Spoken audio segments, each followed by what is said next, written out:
오늘 2024년 9월 10일입니다. 새벽기도에 마태복음 5장 33절에서 48절까지의 말씀으로 온전하신 하나님이라는 제목으로 잠시 은혜를 나누겠습니다.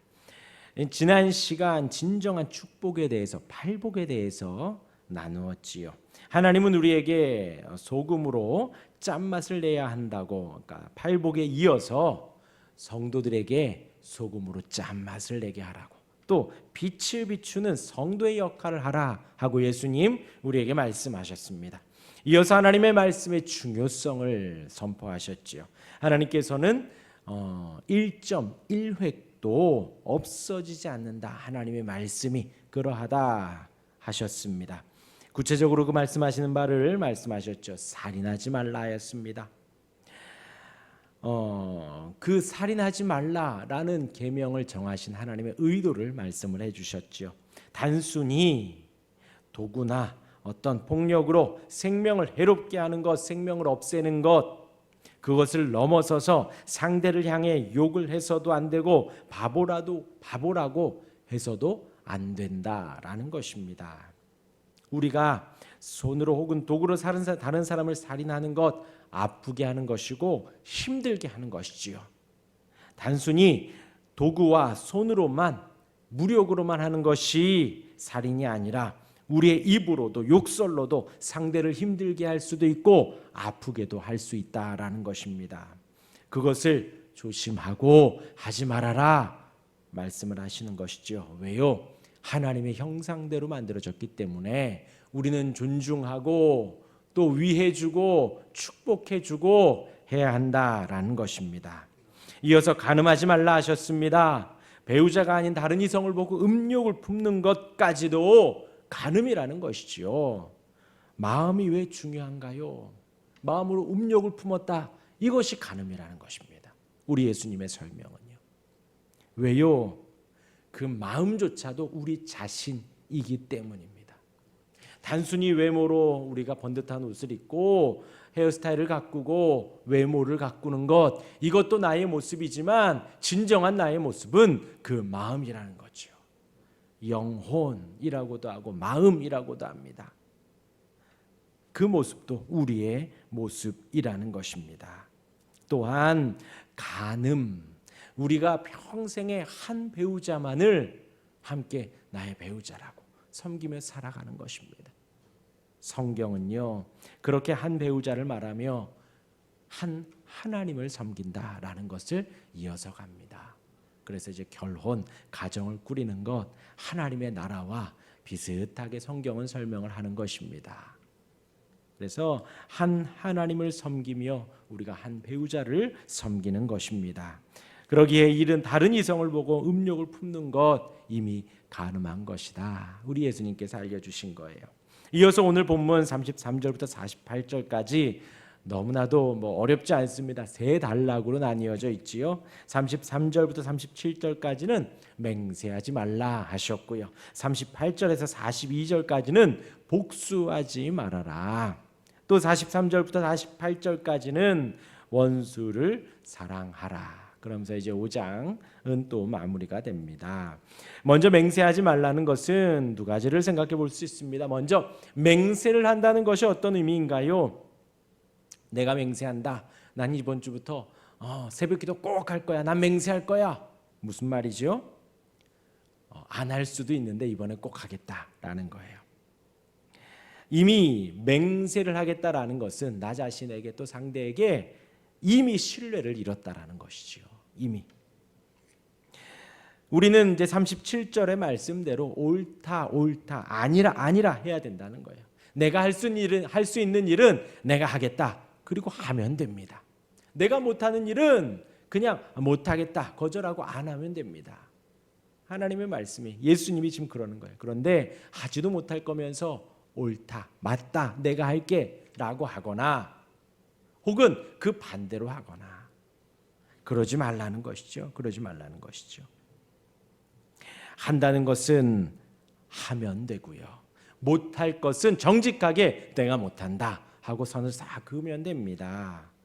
그리고 그 말을 따라서 우리의 말에, 우리의 삶에 신뢰를 쌓으라는 것이죠. 이미 맹세하겠다라는 것은 신뢰를 잃었다. 그러하기에 맹세하지 말라는 것은 너희의 신뢰를 평소에 잘 쌓으라는 거예요. 믿음을 잘 쌓아라. 그 신뢰가 우리가 맹세하지 않아도 되는 만큼 신실한 사람으로 살아가라는 것이지요. 그런데 이것이 왜 중요한가요? 우리 주님이 우리에게 그렇게 신실하셨기 때문입니다. 하나님은 우리를 향해서 거짓말하지 않으셨습니다. 구약에 예언하신 그대로 성취하셨고 그대로 이루어 가신 것입니다. 또 예수님 이 땅에 오심이 그 하나님의 말씀의 성취이기 때문입니다. 그 신실하심, 그 온전하신 주님, 그 주님을 따라 우리도 온전하고 신실하라는 것이지요. 이어서 38절에서 42절까지 복수하지 말라. 그러면서 예를 든 것이 오른편 뺨을 치거든 왼편도 돌려대라. 이 오른편 뺨을 치려면요, 이렇게 치면 왼뺨을 맞는 거예요. 오른편 뺨을 치려면 이렇게 손등으로 치는 겁니다. 더 기분 나쁜 거죠. 더 기분 나쁜 거. 이렇게 치는 거예요. 그럼 오른편 뺨을 탁 맞는 거예요. 더 기분 나쁜 거죠. 그런데 그러할 때에 어떻게 해라? 왼편도 돌려대라. 돌려대라. 나를 기분 나쁘게 하더라도 내 자존심 세우지 말고 다시 왼쪽 뺨도 돌려대라는 거예요. 두 번째로 우리를 힘들게 하려고 속옷을 달라고 하면 어떻게 하라고요? 겉옷까지도 내어주라. 그 사람이 필요해서 달라고 하는 게 아니에요. 그냥 괴롭히려고, 힘들게 하려고, 조롱하려고, 놀리려고 속옷 달라 그러면 아무렇지도 않게 겉옷도 벗어주라는 것입니다. 그런데 이제 지난 주일에 제가 말씀드린 대로 겉옷은 이때 당시에 이 사람들에게 있어서 겉옷은요 그냥 치장하려고 입은 것이 아니라 생명줄이라니까요. 낮에는 햇볕을 가리게 하고요, 밤에는 추위를 덮어주는 이불처럼 쓰는 옷이 바로 이 겉옷입니다. 겉옷. 그런데 그것까지도 돌려주라는 거예요. 내 생명까지도 그렇게 주라는 거예요. 복수하지 말고 티격태격하지 말고 같이 멱살제비하지 말고 다 주라는 것입니다. 그리고 오늘 말씀의 마지막 48절을 기억하라는 거예요. 그러므로 하늘에 계신 너희 아버지 온전하심 같이 너희도 온전하라. 그러니까 오른편 뺨 맞으면 왼편도 돌려대고 속옷 달라고 하면 겉옷도 주어라. 그리고 이제 억지로 오리를 가게 하거든 그 사람과 심리를 동행해라. 이때 당시에 군인들이 그렇게 시켰다는 거예요. 군인들이 지나가는 사람 불러다가 이렇게 짐을 줄여주고 나랑 같이 가자라고 하면 그렇게 구두로만 말을 해도 따라가야 하는 그런 관례가 있었다라는 거예요. 군인들이 그렇게 시켰다라는 거예요. 그렇게 오리를 가자, 나랑 삼손까지 가자 그러면 원흥까지, 원당까지 동행해라. 같이 가라. 그 말씀을 하시는 것입니다. 마지막 세 번째이지요. 43절부터 원수를 사랑하라는 것입니다. 원수가 누군가요? 우리 마음에 싫은 거예요. 없는 사람이에요. 원수, 복수 뭐 비슷합니다. 그런데 본문에 예수님 뭐라고 하시는가요? 원수를 사랑하라. 박해하는 자들을 위하여 기도하라. 쐐기를 박으십니다. 우리가 좋아하는 사람만 사랑을 하는 것은 누구나 다 한다는 거예요. 세상 사람들도 그렇게 한다는 거죠. 그런데 너희는 하나님을 믿고 예수님의 제자라고 지금 이제 서두에 말씀드렸습니다. 산상순, 산중턱에 예수님 딱 올라가셨는데 제자들 같이 올라온 거예요. 1차 수신자는 지금 제자들입니다. 그리고 그 고개 너머로 듣고 있는 무리들이 있기는 하지만 그 사람들은 지금 고개 너머로 기웃기웃 듣고 있는 것이고요. 1차 수신자는 제자들이에요. 예수님을 지금 금을 버려두고 배 버려두고 그리고 부모님 버려 뒤로 하고 예수님을 따르는 그들. 너희가 예수님을 따른다고 오면서 원수를 미워하는 것은 따르지 않는 저 세상 사람들도 믿지 않는 저 세상 사람들도 사랑하는 사람을 섬기고 하는 것은 누구나 다 하는 거다. 그렇게 말씀을 하시는 거예요. 그런데 예수님의 제자라 너희는 좀 다르지 않느냐? 다르게 좀 생활해야 되지 않겠냐? 그리고 또 48절 기억하십시오. 그러므로 하늘에 계신 너희 아버지의 온전하심 같이 너희도 온전하라. 여러분, 지난 말씀대로 살인하지 말라, 바보라고, 형제를 향해서 바보라고도 하지 말라는 거예요. 살인하지 말라에 바보라고도 하지 말고, 만약에 그런 일 있으면 예배하다가도 말고 돌아가서 화해하고 와서 예배하라는 거예요. 배우자 아닌 다른 이성을 보고 음욕을 품지 않을 수가 있느냐?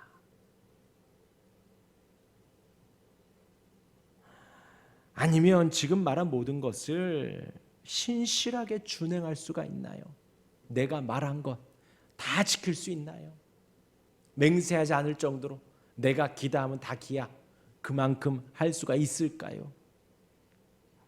아니면 오른편 뺨 맞으면 웃으면서 왼쪽 뺨 돌려댈 수 있을까요? 누가 우리에게 속옷을 달라요? 필요해서 달라는 게 아니에요. 달라고 해요. 그 사람의 의도를 뻔히 아는데 내 겉옷까지도 내어줄 수 있을까요? 심지어 원수를 위해서 축복하며 기도해 줄 수 있을까요? 사랑하는 마음으로 할 수 있을까요? 중요한 것은요, 성도인 우리가 이렇게 살기 위해 노력하라는 거예요. 우선은요, 이렇게 살도록. 지나가는 이성을 보고 음욕을 품지 않아.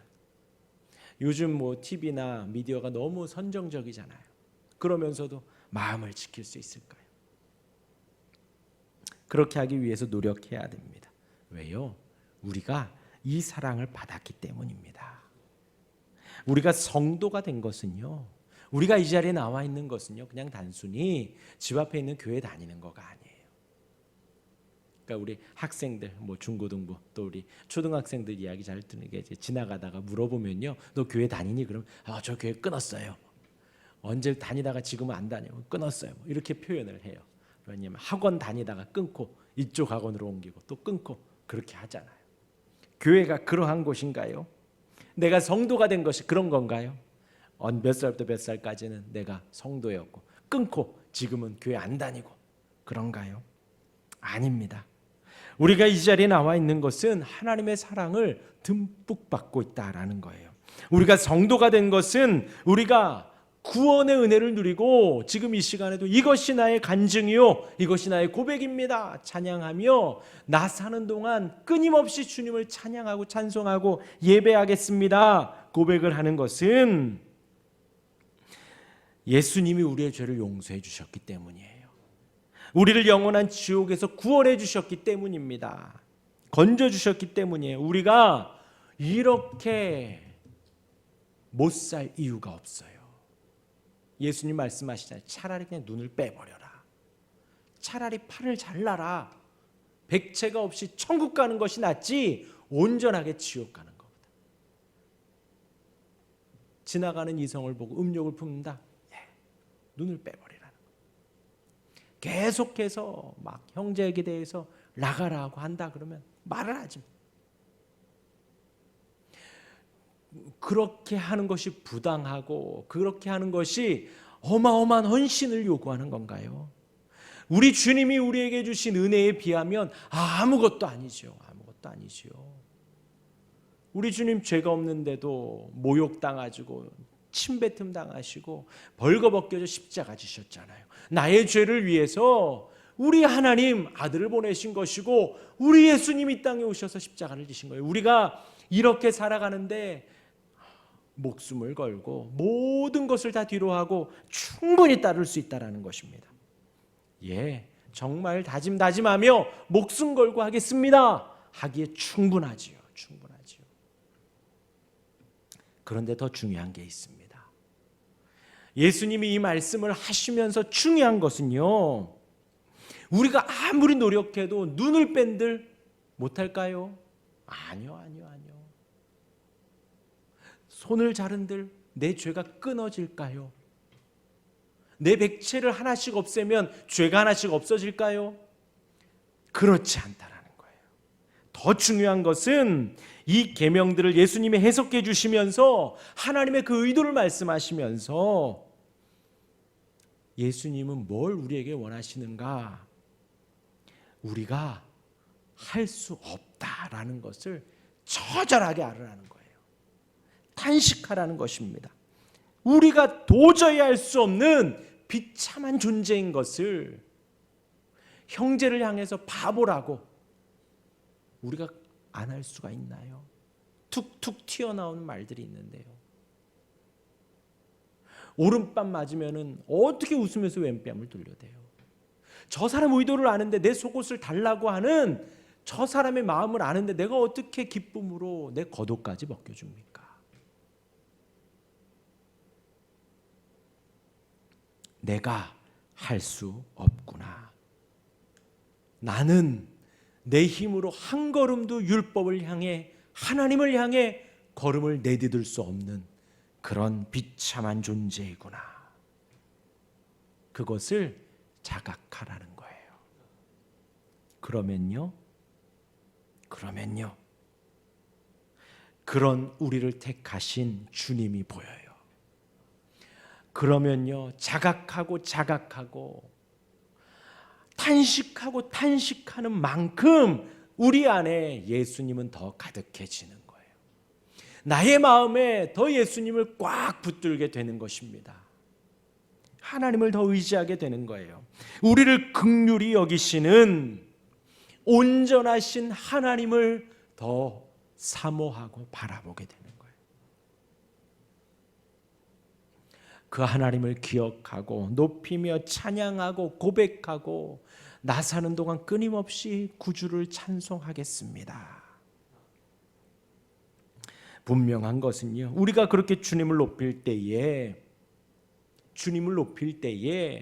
이 계명들이요 우리 마음 안에 더 선명하게 바뀌어요. 그래서 우리를 괴롭히는 것이 아니라 우리 마음 안에 더 선명하게 각인되어서 우리가 더 이 말씀대로 살고자 하는 열망이 불일 듯 일어나는 거예요. 심지어 정말 내 눈을 뽑아버리고 싶을 만큼, 내 백체를 제거하고 싶을 만큼 하나님을 더 사모하게 되고 말씀을 더 사모하게 되고 그러한 삶으로 걸음걸음 나아가게 된다는 것이지요. 목숨 걸고 지키고 싶은 마음이 불일 듯 일어나는 것입니다. 그러니까 오해를 하면 안 되는 거예요. 주님을 더 사랑하십시오. 주님을 더 마음에 두십시오. 그러면 자연히 이 계명이 좀 터부시되고 그냥 단순히 개념적인 것이 되고 우리가 이 땅에서는 못하니까 아예 안 하는 것이 되어버리는 것이 아니에요. 그런 신실한 성도가 되길 바랍니다. 마지막 절이요. 그러므로 하늘에 계신 너희 아버지의 온전하심과 같이 너희도 온전하라. 우리를 부르신 하나님은 온전하신 하나님이십니다. 그 하나님을 더 바라며 우리의 부족함과 연약함과 비참함을 알고 온전하신 하나님을 더 바라며 더 주님을 사랑하고 사모하며 그 주님의 말씀대로 살겠노라고 불일 듯 사모하며 불같이 타오르는 그 마음 안에 살아가는 우리가 되기를, 오늘 하루가 되기를 주님의 이름으로 축원합니다. 아멘. 기도하겠습니다.